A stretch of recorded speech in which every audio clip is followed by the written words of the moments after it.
Féminisme, féministe, femme moderne, très moderne même, qui semble vouloir renverser l'ordre établi et mettre l'homme sous ses pieds. Cette définition est-elle juste? Êtes-vous féministe, mesdames? Nous allons aujourd'hui aborder un sujet particulier. Peut-on être une femme de foi en se revendiquant ouvertement féministe? On le saura ensemble. Et je ne suis pas seule, car aujourd'hui, entre nos femmes, il y a des femmes certes, mais il y a aussi un homme. Petit tour de table donc pour présenter l'ensemble de nos invités. On ne va pas dire de la galanterie, mais commençons par celui qui est minoritaire, commençons par l'homme. Il est de coutume ici de se présenter pour que nos téléspectateurs puissent savoir à qui ils ont affaire. Alors, en quelques mots, qui êtes-vous?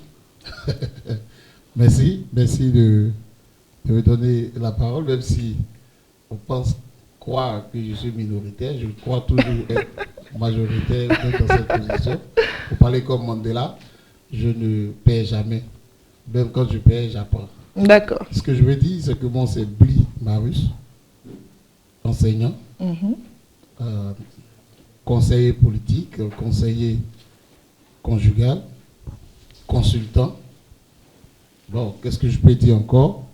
Après ça, c'est que nous sommes dans la vie de tous les jours, homme marié, père de 2 enfants.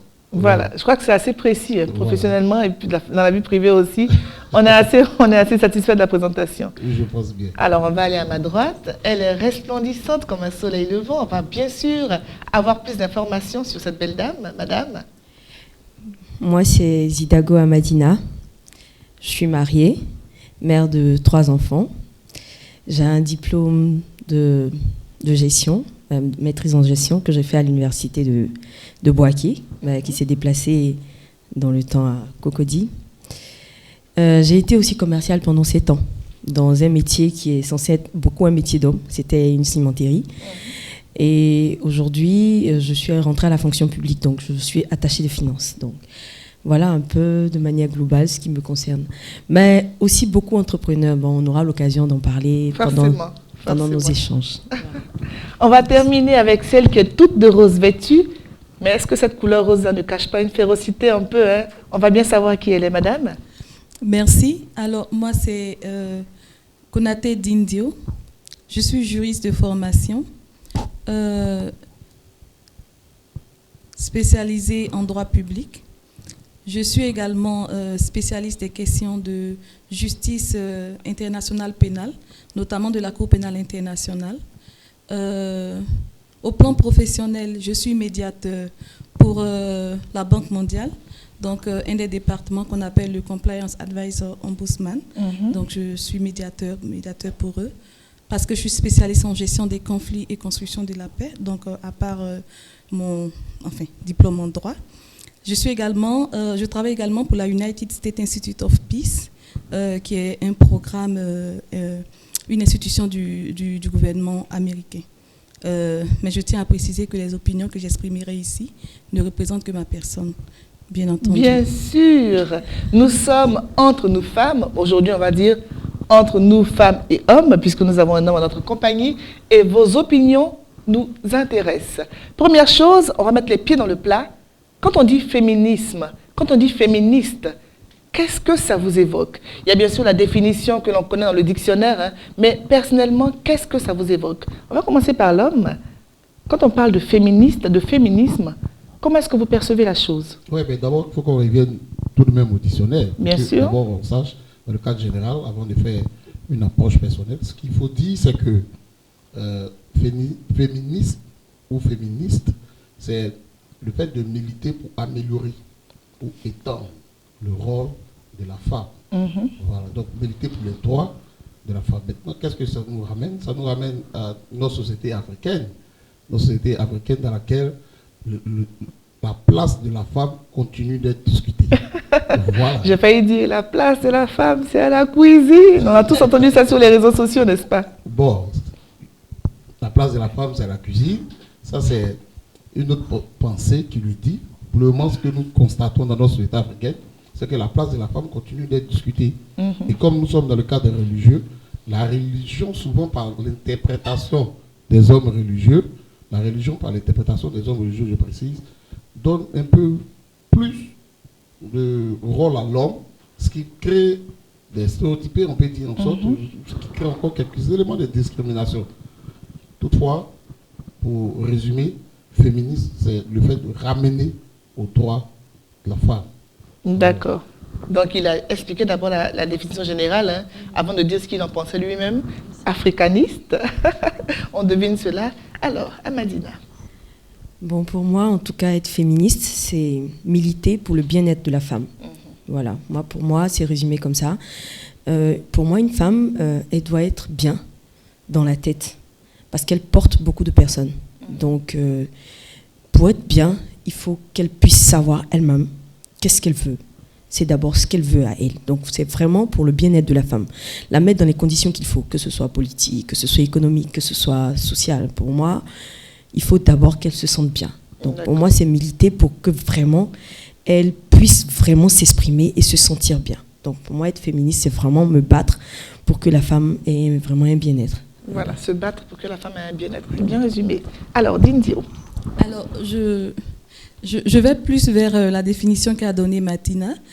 Pour moi également, le féminisme, c'est ce courant de pensée-là qui cherche justement à ce que les droits des femmes et que les femmes et les hommes aient les mêmes droits. Alors, quand on parle de droit, on n'est pas en train de parler peut-être d'égalité mathématique pour mettre le pied dans le plat.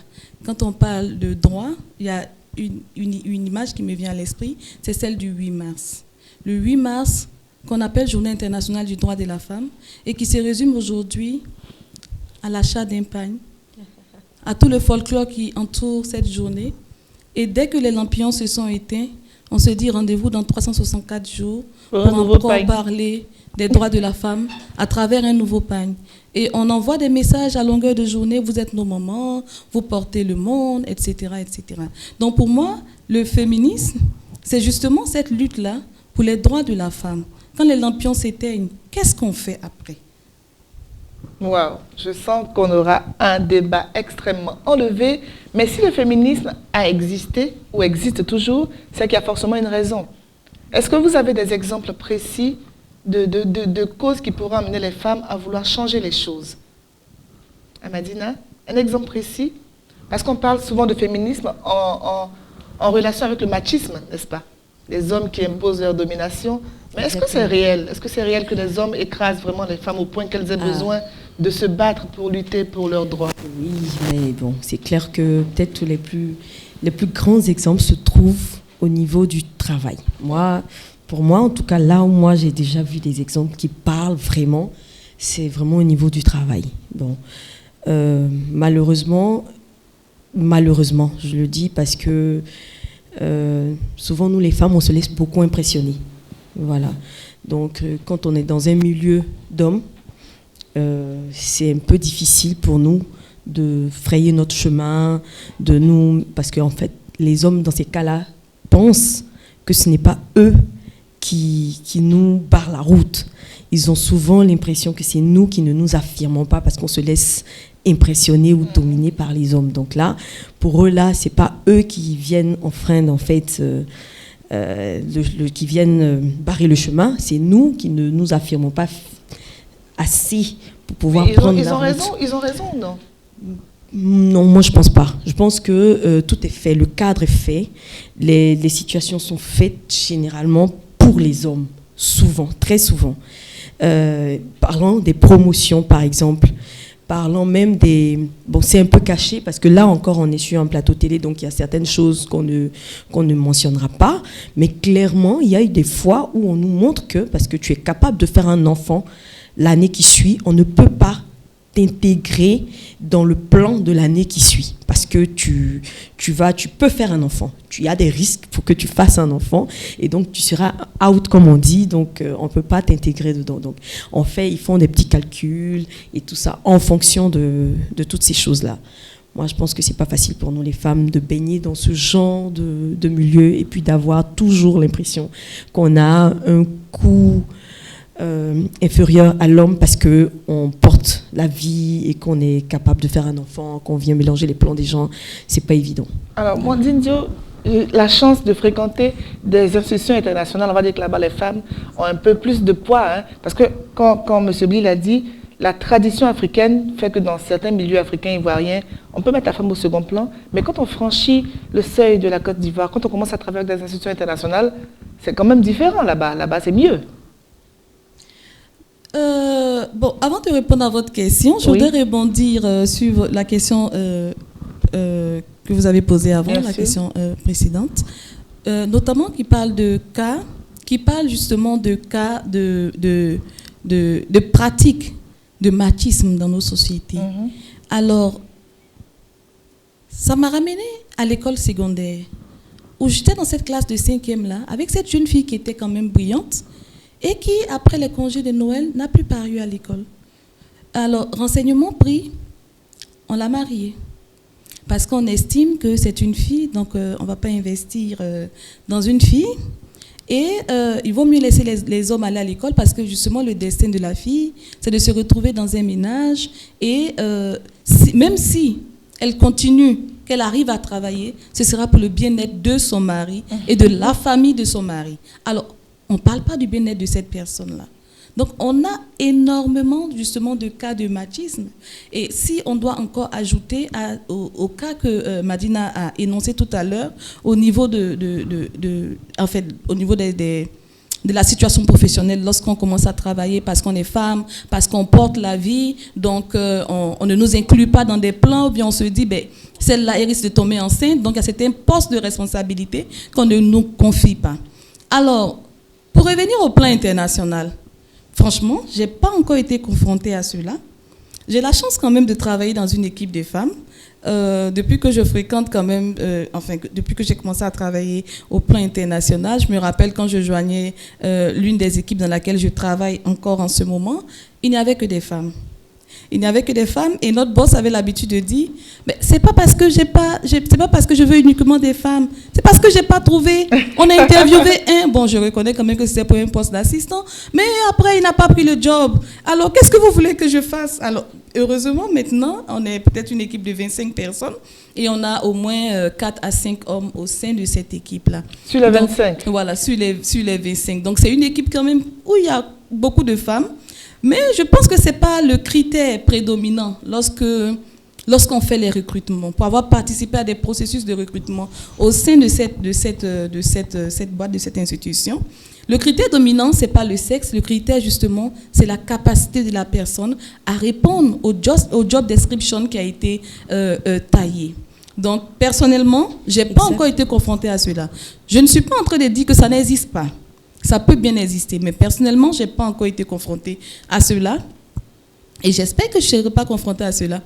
Mais quand bien même je serai confrontée à cela, alors, moi, j'ai une approche personnelle du féminisme. Sortons un peu des récriminations. Non, on ne m'a pas donné. Non, t'es l'a dit. Non. Qu'est-ce qu'on fait? Alors, j'aime bien cette citation-là de cette dame qui est en anglais, donc je vais la transcrire, une certaine Shirley, qui dit que si on ne me donne pas une place à la table, j'apporte ma chaise. Alors, c'est ce leitmotiv qui me guide. Je n'ai pas besoin qu'on me donne une place à la table, j'apporte ma chaise. Mais je l'apporte comment?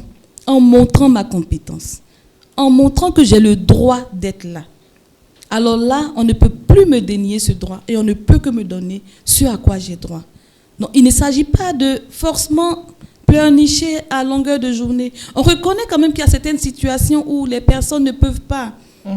Et, enfin, je n'ai pas parce que ce n'est pas pour interrompre, mais l'exemple qu'Amadina a donné, 2 personnes à compétences égales.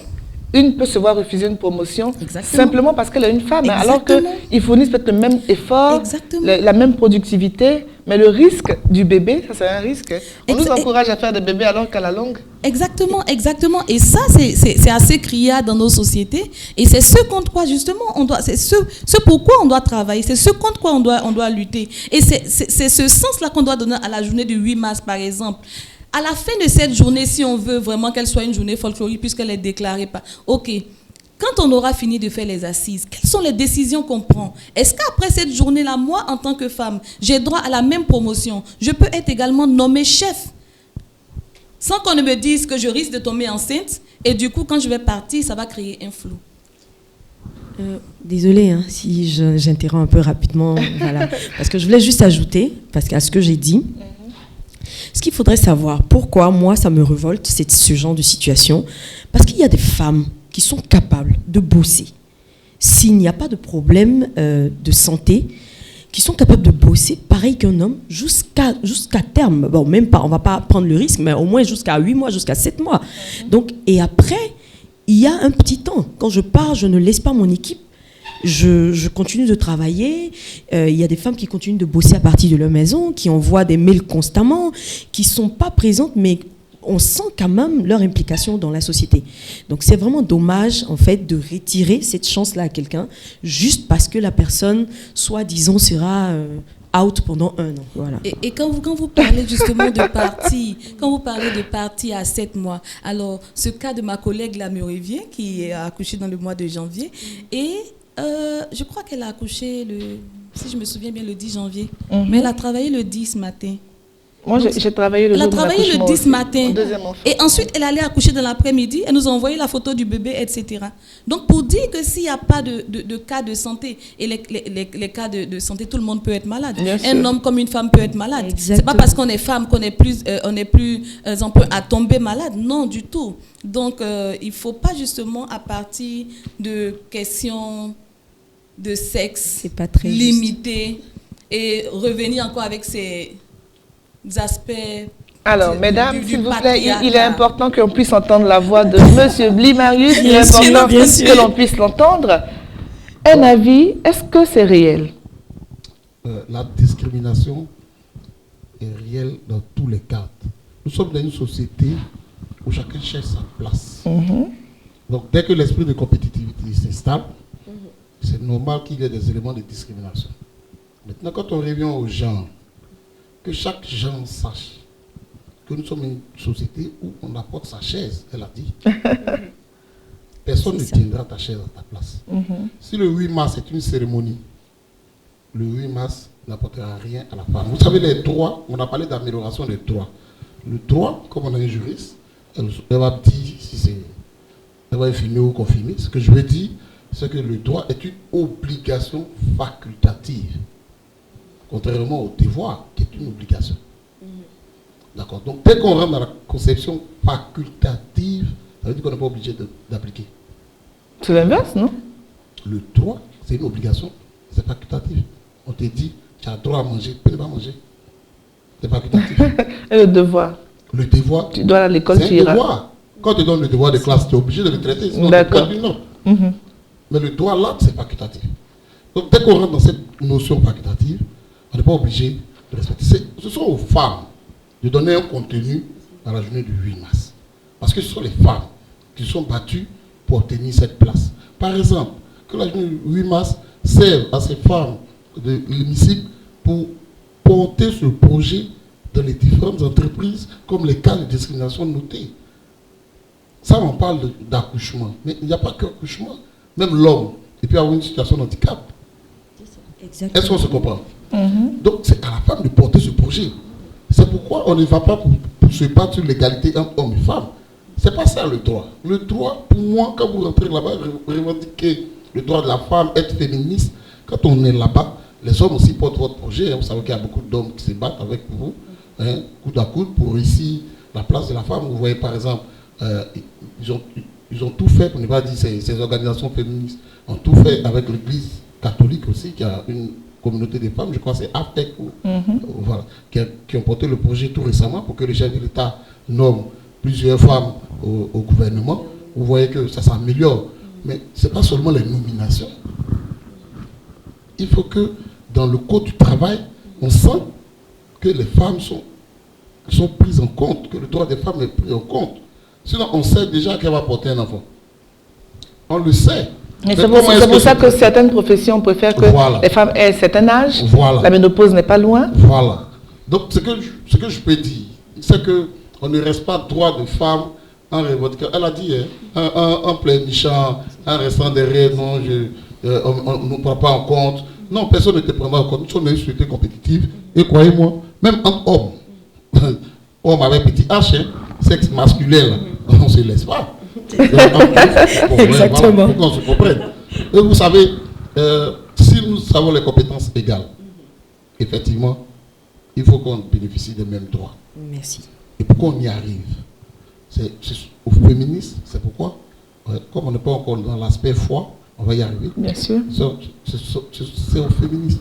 Pour ne pas dire, il revient aux organisations féminines, aux féministes, d'aller chercher l'égalité, surtout dans tous les thèmes et dans tous les domaines. Alors, moi, j'ai une remarque à faire à ce propos. C'est que bien souvent, l'éducation que l'on donne aux petites filles est un peu différente de ce que les petits garçons reçoivent. Donc, elles n'ont pas la même force pour forcément affronter et se battre. Est-ce qu'on ne pourrait pas déjà commencer par changer la base? Parce que les féministes, il y a des femmes qui sont carrément contre. Hein. Elles disent carrément que la place de la femme, ce sont les enfants. Ce sont des femmes qui le disent, pas des hommes, qui sont contre le combat d'autres femmes parce qu'elles ne comprennent pas quelle est cette envie de vouloir avoir les mêmes droits que les hommes. Déjà, il faut réussir à assumer la famille. C'est un travail à plein temps. On n'y arrive pas. Pourquoi est-ce que vous partez chercher là-bas? Parce que le test n'est pas complet. Le test n'est pas complet. Le test parle d'égalité dans le couple. D'accord.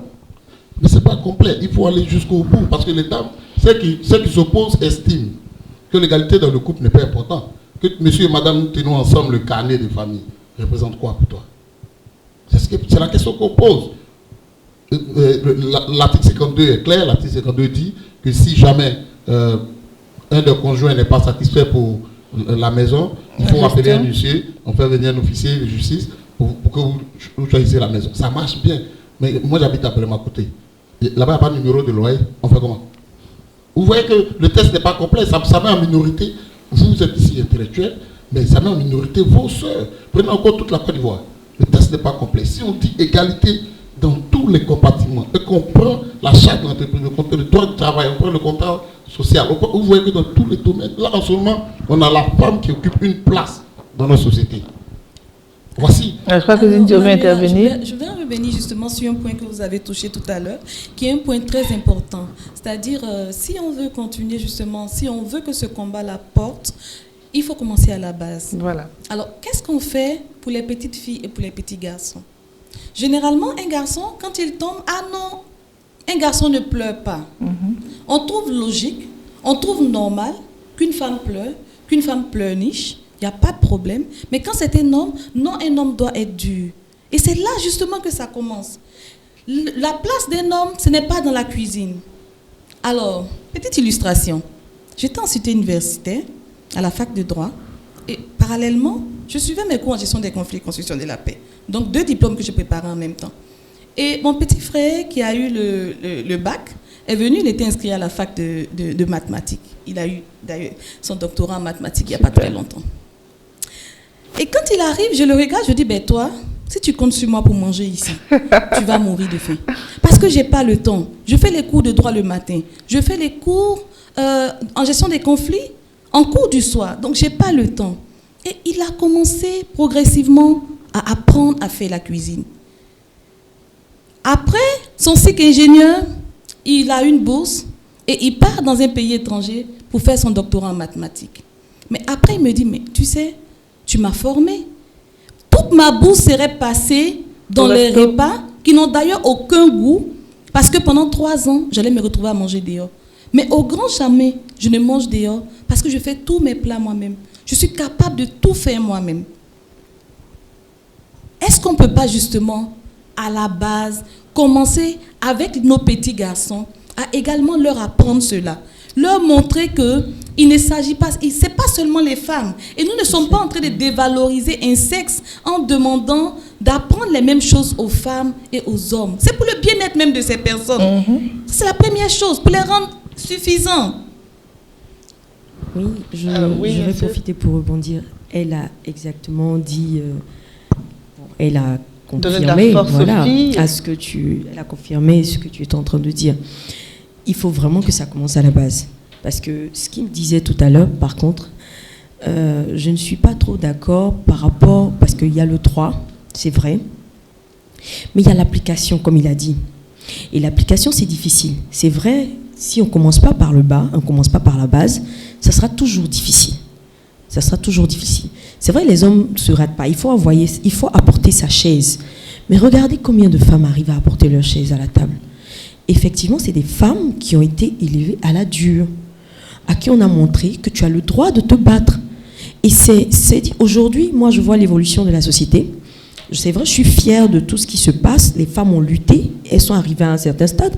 Aujourd'hui, au moins, c'est coché noir sur blanc qu'on a droit à ça, à ça, à ça. Mais maintenant, il y a l'application, en fait. D'avoir un compte bancaire. D'application, d'ailleurs. J'ai rédigé une stratégie pour une institution internationale sur le leadership féminin dans les partis politiques. Alors, cette stratégie, c'était sur 4 partis politiques dominants de la scène ivoirienne. Et le constat, il est criant. Quand on demande à ces femmes-là, est-ce que vous avez un rôle? Ah oui, pendant les meetings, on nous confie la restauration. Et je me rappelle encore quand j'étais responsable de la commission femmes d'Amnesty International. On avait une AG et on nous dit, ah oui, bon, la commission femmes, Madame Konaté, on va vous confier la restauration. Je dis non. Parce que je veux que ma voix porte aussi. C'est une AG. Il y a des choses qui seront décidées. Et il faut que les femmes, justement, soient dans cette salle-là, là où les choses seront décidées. Et pour cette fois, les hommes se sont retrouvés en train de faire la... J'imagine la scène.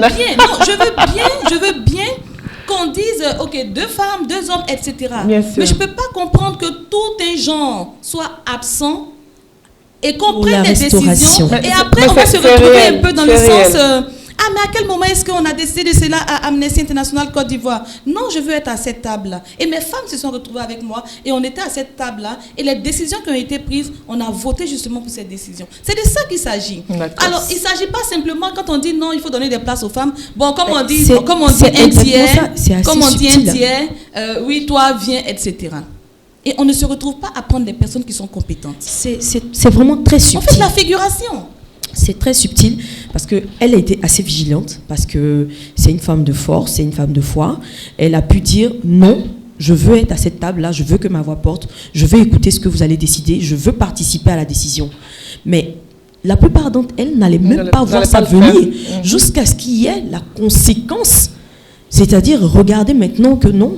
Et là encore, les hommes allaient dire, entre guillemets, non, c'est pas nous, c'est vous qui êtes restés à la place où on vous a déposé. Alors, est-ce que dans le cas contraire, le vrai problème, le problème n'est pas le droit, moi je pense aujourd'hui. L'application. C'est vraiment l'application. Et ça, à la base, on est obligé de changer les choses à la base. Y a-t-il pas de cas où, au contraire, les femmes sont avantagées contrairement aux hommes? Monsieur Blimarius, y a-t-il pas de cas où les femmes ont, on va dire, une échelle déjà pour les propulser plus haut? Des cas précis? Les femmes ont toujours une échelle plus haute. Ce que peut-être beaucoup ne savent pas, moi je dis la femme est déjà à la première place, peut-être qu'elle veut maintenant ravir tout le reste. Sinon, oui, parce que c'est pas n'importe qui la femme. D'accord. C'est peut-être la femme qui ne sait pas. C'est pas n'importe qui la femme. Vous savez, je me rends à Kengabo, je rencontre le roi. Et puis le roi me dit, chez nous, la femme ne se lève pas pour parler. Mais dans la salle, il y a eu tout le monde, non, mais c'est quelle discrimination, pourquoi tout le monde se lève pour parler, la femme ne se lève pas pour parler. Et le roi dit quelque chose qui étonne tout le monde. Il dit, la femme, c'est celle qui a porté le roi et qui l'a mis au monde. Elle n'a pas le droit de se lever, elle doit s'asseoir pour parler. N'est-ce pas une jolie façon de nous rabaisser un peu en nous caressant dans le sens du poil? Noyer le débat, parce que c'est ça. Il va terminer. Est-ce qu'on se comprend? On y va. Donc c'est une place importante pour lui. Quand il permet à la femme de s'asseoir, c'est une place importante qu'il lui donne. D'accord. Ce qui est vrai, c'est que on parle comme on appelle, de société à la base. Mais qui donne cette base? C'est la cellule familiale. C'est après la cellule familiale que l'école intervient. D'accord. C'est structuré. Et vous savez, l'élément le plus dangereux, c'est entre la maison et l'école. De la maison à l'école, cet espace vide qu'on ne connaît pas, le plus souvent c'est là que beaucoup échouent. Mais cette cellule familiale est composée des parents qui eux-mêmes ne savent pas comment donner. Donc si je comprends bien, ce sont les mamans qui éduquent les enfants, qui éduquent les garçons. Tout à l'heure que le garçon ne pleure pas. Mais qui dit? C'est la mère même qui dit garçon ne pleure pas. c'est la mère qui est en train de donner l'éducation. Je serais tentée de poser une question. Donc, ce qu'il faut on y va, la conclusion. Ce qu'il faut retenir dans cette partie, c'est apprendre efficacement la cellule familiale. C'est pourquoi je dis, et je plaide, on va arriver dans les solutions tout à l'heure. Bien sûr. C'est apprendre aux cellules familiales comment faire ressortir ou valoriser la femme. Et ça, c'est toute une formation. Pardon de rebondir sur ça, parce que je veux vraiment rebondir sur ça, parce que là, il touche un point qui est vraiment très, très important. C'est ce que je disais, souvent c'est les femmes même qui produisent peut-être. Et c'est à ça que je voulais en venir. Quand j'ai dit que le problème n'était pas au niveau de la lettre, en fait, du droit. Le problème est au niveau de la formation, en fait. Et je pense que nous, les femmes, on devrait effectivement plus se former. Je pense que créer des endroits, pour pouvoir nous former et dire aux femmes, regardez aussi et dire même aux femmes, vous avez le droit de vous, voilà, vous avez le droit maintenant de sortir de votre léthargie. Vous n'êtes pas compté pour rien. Prenez un peu plus d'engagement, parce qu'une femme qui a été brisée, c'est clair qu'elle dise à la maison à son enfant, non, l'homme ne pleure pas, parce qu'elle compte sur son garçon. Le problème, c'est que quand elle dit ça à son fils, c'est parce que c'est sur son fils qu'elle compte. Quand elle laisse sa fille pleurer, c'est parce qu'elle se dit, bon, elle va encore rencontrer un homme, un macho, qui va la garer à la maison. Elle ne pourra rien dire, elle ne pourra pas porter ma voix.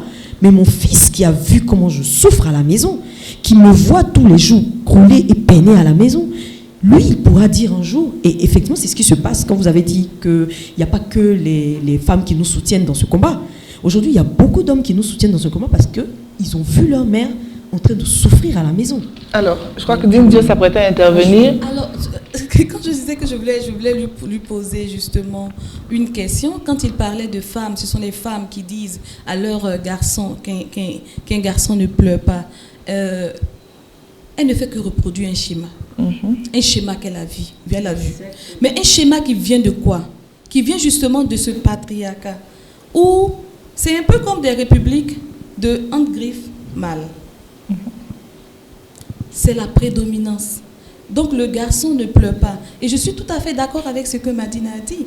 Quand elle nous dit que justement, ces femmes-là, elles ont besoin d'être éduquées. Elles en ont besoin. Et quand on parle d'éducation, ce n'est pas au sens péjoratif. Parce qu'on reconnaît quand même que dans nos sociétés rurales, alors encore une fois, le combat ne consiste pas à aller dire à ces femmes-là, on vient vous former pour que vous preniez la place de vos hommes. Ce n'est pas de ça qu'il s'agit. C'est pas de ça qu'il s'agit. Mais si on veut... mentalités. Exactement. Travailler sur les mentalités des gens. Si on veut justement une société qui change, il faut travailler sur ces mentalités. Et il faut travailler à quel niveau? Il faut travailler sur ces mentalités justement à la base. Pour qu'on arrête ce genre de schéma stéréotypé. Parce que quand on se dit, l'homme ne pleure pas, comme elle a dit, automatiquement on se dit, ah mais c'est lui. C'est lui. Les Anglais vont dire, he got my back. C'est-à-dire, c'est lui qui me soutient. Oui. Voilà, il est là pour moi. Mais la femme, elle va partir et puis aller s'éterniser. Alors, il faut sortir de ce schéma. On va revenir à un point précis. On n'oublie pas, qu'il y a aussi l'aspect de la religion qui peut enfoncer, bien sûr, la femme. Est-ce que l'interprétation est la bonne? Parce qu'on se rappelle tous de Saint Paul qui dit « Femmes, soyez soumises à vos maris ». Je veux compléter, parce que généralement, on aime bien prendre cette tirade-là. « Femmes, soyez soumises à vos maris. Hommes, aimez vos femmes, comme le Christ a aimé son Église. » Le Christ est allé jusqu'à mourir sur la croix pour son Église. Si on comprenait la signification, on comprendrait que le sacrifice qu'on demande à la femme, il n'est pas énorme. Il n'est pas énorme. Mais l'homme aime ta femme. Comme le Christ a aimé son Église. On n'a pas dit que le Christ a trahi son Église. On n'a pas dit le Christ a été infidèle un jour et puis il est revenu. Il est resté constant. Donc, arrêtons déjà de prendre cette tirade-là à moitié. On dit femmes, soyez soumises, donc soumettez-vous. Toutes les religions monothéistes, que ce soit l'islam, que ce soit le judaïsme, le christianisme, on a toujours mis l'homme de façon quand même prédominante, même dans l'exercice de l'autorité religieuse. Franchement, moi, mon avis dessus fait un peu sourire, mais c'est parce que, effectivement, comme il a dit, nous, les femmes, souvent, on ne connaît pas vraiment notre place. et on n'a pas conscience en fait de la dimension dans laquelle on est. J'ai l'habitude de dire à mon mari, tu sais, un karatéka de 7e, 8e dan, 9e dan, il se lève toujours en dernier. Voilà, c'est-à-dire il ne se lève pas constamment. Il laisse la personne s'agiter en face de lui, et puis quand il se lève, c'est parce qu'il a conscience en fait de sa force en fait. Une femme, moi tout ce que je veux aujourd'hui, quand je parle de briser les mentalités, c'est que la femme ait conscience juste de ce qu'elle peut faire, de ce qu'elle peut apporter à la société.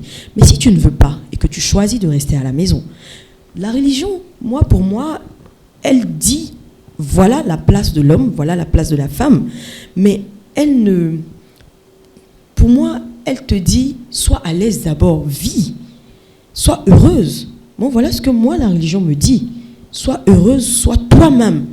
Pour moi, la religion, c'est d'abord ça. C'est pour ça que je ne veux pas penser que la religion ne va pas dans notre sens. Non.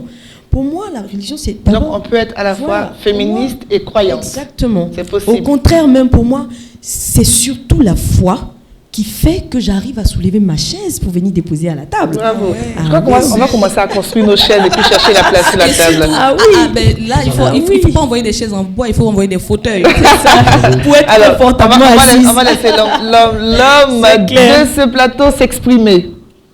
La religion donne assez de droits à la femme. La religion n'a aucun problème. Surtout l'Église, je veux dire le christianisme, il n'y a pas de problème. C'est l'interprétation des hommes qui pose problème. D'accord. Sinon, Paul dit, femme, soyez soumise, c'est le premier critère, c'est quand tu es soumise là, que Marie aimait votre femme. Donc la femme se soumet d'abord. Et puis, il n'y a aucun débat. À cause de sa force. Il n'y a aucun débat là-dessus. Hein. Il n'y a aucun débat là-dessus. Et regardez bien, ça part de Genèse. Dieu les crée ensemble d'abord. Après, il forme l'homme. Ensuite, il forme la femme. Ben, une chose est sûre, c'est que c'est... Regardez ce que Dieu fait. C'est lui qui dit... C'est quand il crée Adam et après il crée Ève. Est-ce que vous voyez? Et c'est quand Adam voit Ève qu'il commence à l'aimer. Est-ce que vous voyez le principe qui est établi? Ça veut dire qu'il y a quelqu'un qui va venir, qui va se soumettre. Donc ça, pour le couple, c'est établi. La loi est là. Si toi tu es soumise, subitement, sans loi, tu vas voir spirituellement, le monsieur va commencer à t'aimer comme Christ aimait ton église. Mais si alors moi j'aimerais dire aussi, excuse-moi, juste un mot, c'est que souvent les gens, ils élargissent ce débat sur un point. On demande à la femme d'être soumise à son mari, pas à ses collègues, pas à tous les hommes qu'elle croise dans la rue. Parce que je me rappelle aussi, pas au travail. Oui. Non, justement. Au travail, Et la pas loi, à la société. Non. Tu dois être soumise à la société, sinon on n'est plus dans une société. Vous voyez, même Dieu qui a créé son monde, il t'impose des règles sous la grâce. Est-ce qu'on se comprend?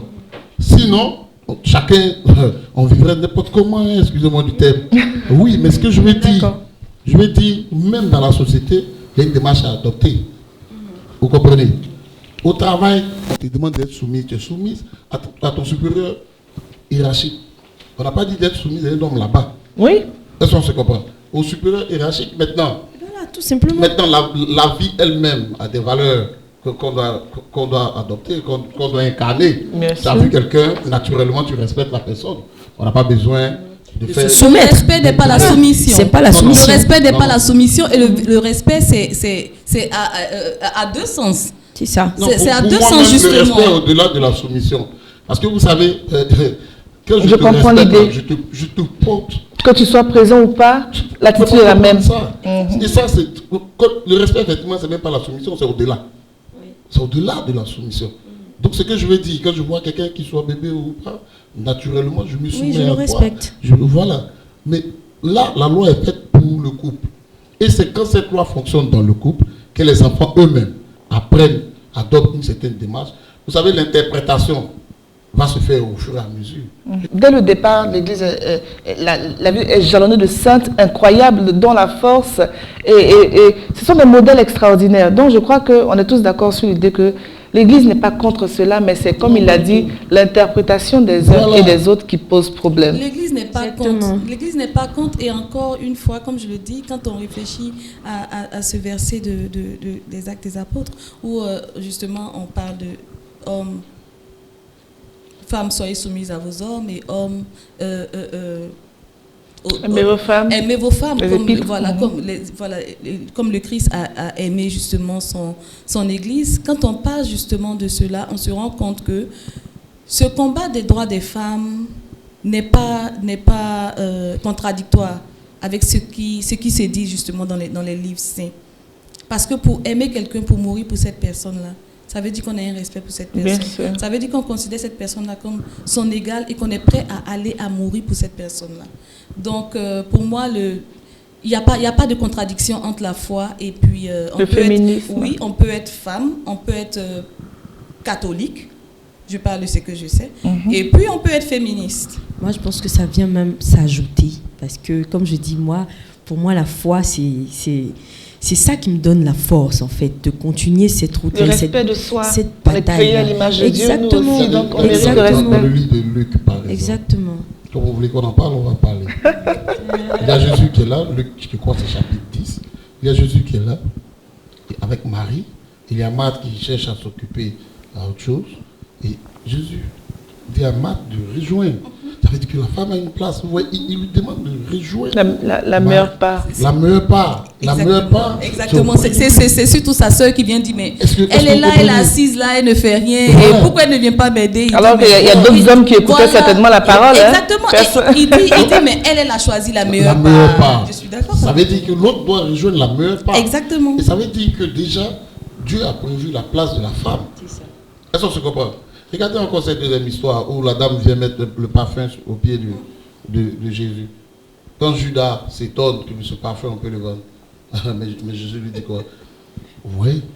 Oh, ça, c'est pas lié aux gens. Je ne comprends pas que ça lié aux gens. Oui, mais c'est un sacrifice lié à l'amour. Non, mais là encore, on est dans l'interprétation. Moi, je vois une femme qui a fait un geste que les hommes pensaient mépriser, à qui Dieu dit non, elle a fait un très beau geste.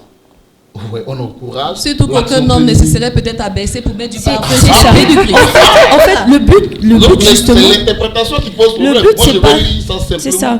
Le but, c'est pas de nous dire que nous, les femmes, notre place n'est pas ici ou n'est pas là-bas. Voilà. Pour moi, le but, c'est qu'on puisse choisir. Alors moi, j'ai un point sur lequel je veux qu'on intervienne avant de se séparer.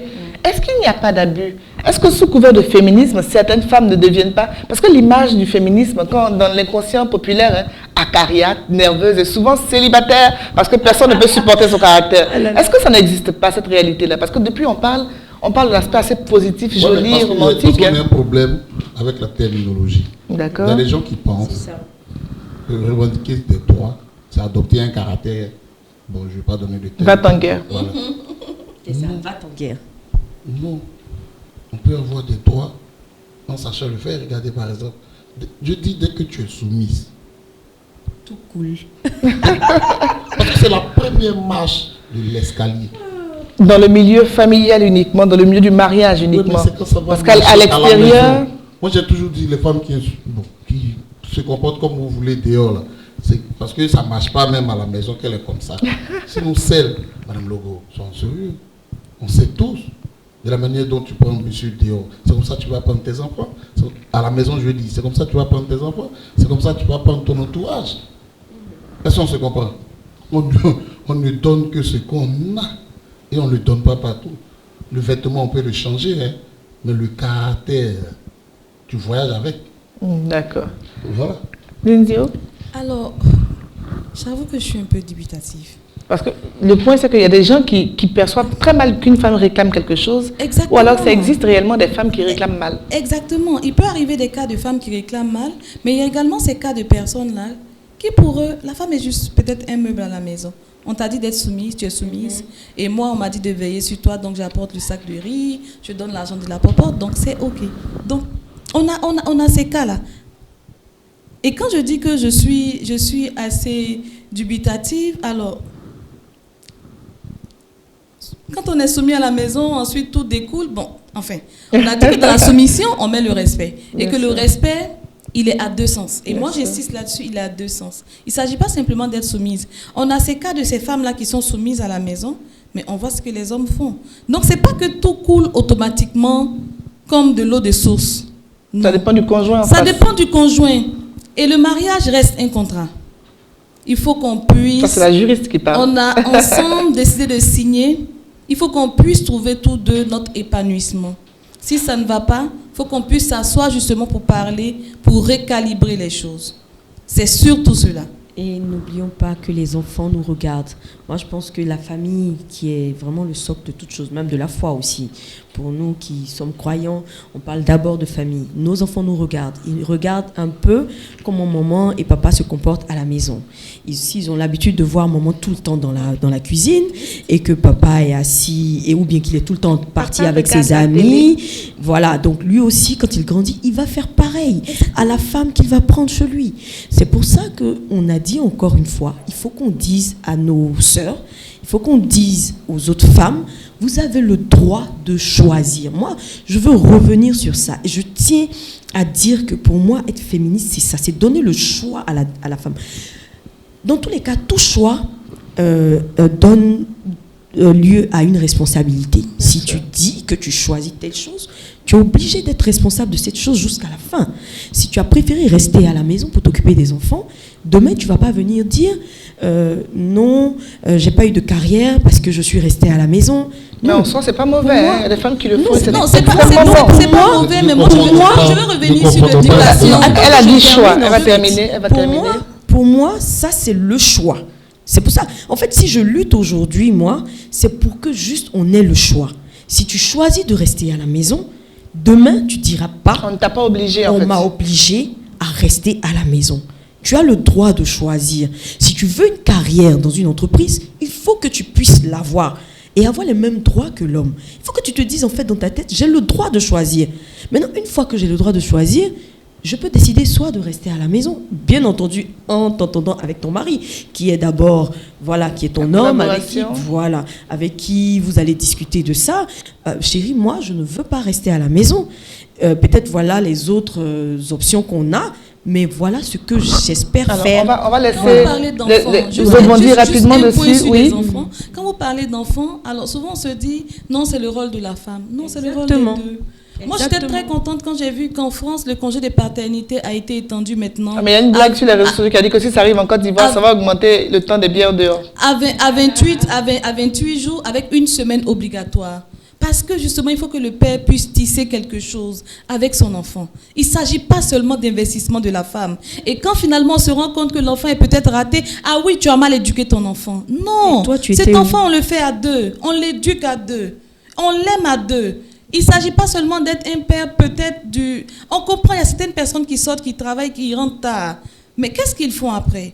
Moi, je connais des jeunes couples maintenant. Un père, il a peut-être 30 ans au maximum, mais quand il prend son enfant le week-end, il prend l'enfant samedi, dimanche. Samedi, dimanche, c'est son enfant. C'est lui qui le gère. Il est bébé. La femme, elle a le temps de faire autre chose, etc. C'est pas seulement des charges, mais ça lui permet de tisser une certaine relation avec son enfant. Et la fête des pères va devenir plus intéressante, certainement. Alors, on va permettre, le temps court tellement vite, on aura droit au mot de fin tout à l'heure, mais il faut que Bli rebondisse. Non, ce que je veux dire, nous sommes dans une société qui est en train de se construire. Et la place, on ne la donne pas, on la gagne. La place s'arrache. Et ce qu'il faut savoir, c'est que nous avons aujourd'hui, dans cette cellule familiale dont tu parles, nous avons des femmes qui doivent comprendre qu'elles doivent aller chercher leur place à tous les niveaux. À tous les niveaux. Elle a dit qu'il faut faire un choix. C'est juste, il faut faire un choix. Mais il faut que ton choix là, contribue à ton épanouissement. Est-ce qu'on se comprend? D'accord. C'est comme ça, au fur et à mesure, tu vas avoir une place importante dans ce couple. Il y a ta place dans le couple, il y a la place que tu dois avoir en tant que mère, parce que tout le monde peut faire des enfants, ne pas être une mère. Bien sûr. Donc il y a la place que tu dois avoir en tant que mère, il y a la place dans le couple, et puis il y a la place que tu vas occuper en tant que entrepreneur ou bien participante. D'accord. Pourvoyeur ou pourvoyeuse, donnez-moi le terme, qui sera le mieux indiqué. Mais là, c'est ça. C'est ça. On a vu dans la situation Covid-19, on a vu aujourd'hui, il y a eu beaucoup de femmes, les hommes n'ont pas eu le courage de le dire, mais les gens se sont abaissés pour dire, excuse-moi, mais après ils ont reconnu. Oui, parce que ces femmes-là ont contribué d'une façon ou d'une autre. Il faut savoir être résiliente. Je ne sais pas si c'est le terme. Oui, c'est le terme. Mais il faut savoir l'être.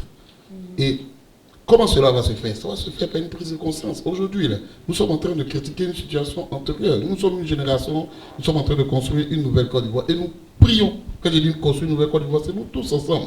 Et nous prions que la génération future comprenne, que notre génération également comprenne, et que les familles commencent à se construire sur des nouvelles bases d'occupation, d'égalité, mais dans tous les domaines. C'est pourquoi je dis, ne plaidons plus pour l'égalité dans le foyer. Arrêtons ça. Comme elle est juriste je suis content, j'en parle, et comme elle est aux institutions internationales, il faut plaider également pour qu'on commence,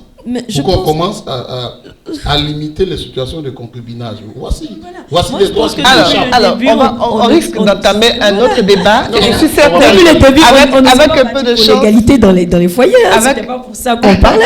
Si les gens sont battus, on va certainement avoir le plaisir de vous revoir. Peut-être on va parler du concubinage ou de la polyandrie, de la polygamie, ce genre de choses-là. On aura l'occasion. Mais le temps qui court tellement vite nous empêche d'aller plus loin. Je vais permettre un tour de table, que chacun donne son mot de fin, brièvement. Qu'est-ce que vous voulez qu'on retienne de cet échange? Amadina? Moi, je vais ramener ça à la religion. Pour moi, le Christ est d'abord mort pour la liberté. C'est pas la liberté seulement des hommes, mais c'est la liberté aussi des femmes. Donc la liberté, c'est aussi le choix. Donc moi, je vais conclure avec ça. Se battre pour avoir le choix soit de rester à la maison et derrière les stéréotypes qu'on a déjà qui planent sur notre tête, ou bien décider d'aller chercher sa place au milieu des hommes avec la chaise et se battre. On va retenir cette expression. Se battre pour avoir une place et pouvoir décider pour que sa voix porte, pour pouvoir faire changer les choses. Toujours est-il, pour moi, c'est le choix. Le choix. Par rapport à notre épanouissement, à notre bien-être, il faut vraiment avoir le choix. Avoir le choix. Alors, Dindio? Alors, encore cette boutade-là, si on ne me donne pas une place à la table, j'apporte mon fauteuil. Même pas la chaise, j'apporte mon fauteuil. Et c'est ce qu'il faut retenir, je pense, du féminisme. C'est pas ce féminisme, je dirais, dégradé, dilué, dénué de tout sens qu'on voit aujourd'hui, où on demande peut-être une égalité mathématique, on ne sait même plus à la fin ce qu'on demande. C'est pas de ça qu'il s'agit.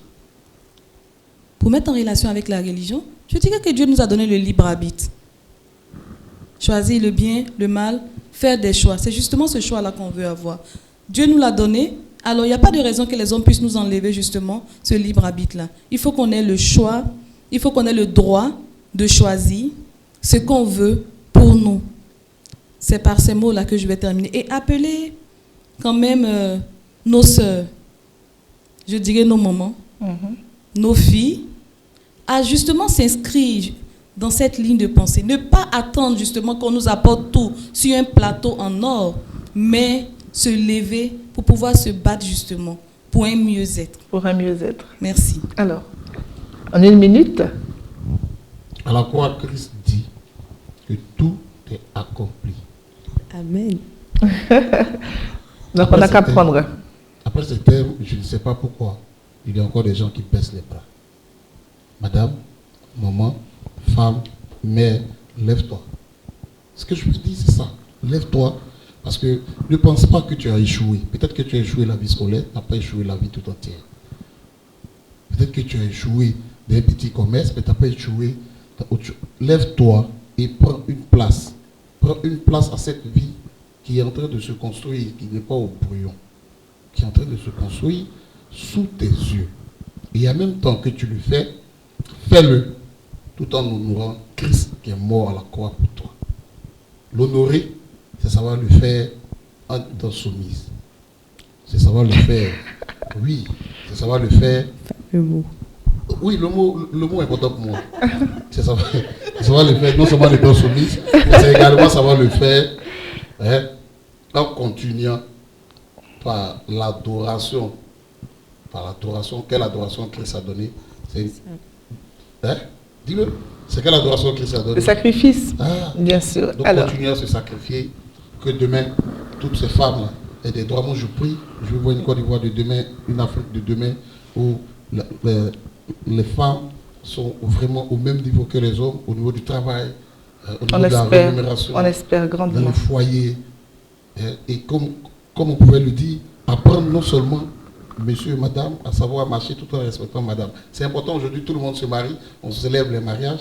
Alors, on va certainement avoir un autre sujet. Il est maintenant temps de mettre un terme à cette émission. J'espère de tout cœur qu'elle a été à votre goût. Et quelle que soit votre position, vous avez la liberté de croire en ce que vous voulez, mais vous avez le droit de vous battre pour ce que vous souhaitez. C'était Entre nos femmes. Rendez-vous, même heure, même chaîne, pour une prochaine émission.